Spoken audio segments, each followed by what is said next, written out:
Ah, woo! Welcome back to 50 and Beyond.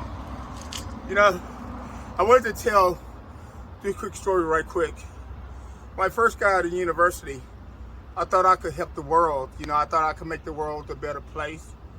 My very first client, friend, or whatever you want to call it, was a guy, 82 years old. He walked in with an oxygen tank, and I didn't think nothing about it. He said, "Hey Keith, I heard a lot about you. I heard you helped a lot of people. Can you help me?" So he had his oxygen tank and this and that. So I said, sure. So I signed him up, and he paid me $1,600 for 1 month. And then so he left with his little cane. And in the meantime, I did research into him, called up my doctor, friend, and my doctor pulled his name up and say, "Hey Keith, you can't help him.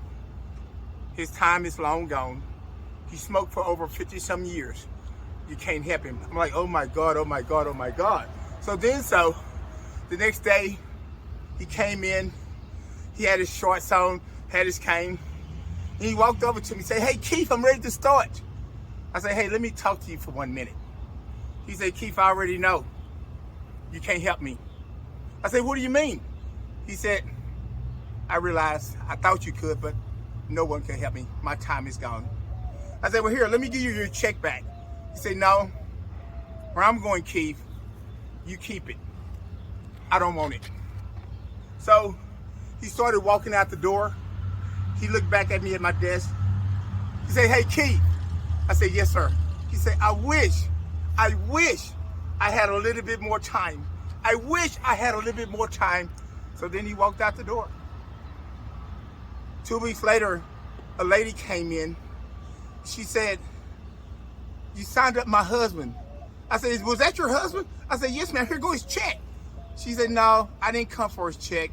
He's gone." I said, "Where you go?" She said, "He's gone to heaven now." I said, "But it was 2 weeks ago." She said, "I know." I went to his funeral. I cried like a baby. I realized that I could not. He ran out of time, but I realized I cannot help everybody. And to this very day, I still remember he ran out of time. Join me at 50 and Beyond now. Forget all the litters, all the talk, all the gimmicks. Let's keep it real. Join me at 50 and Beyond. Let's don't run out of time. Let's get going now at 50 and Beyond. I'll see you soon.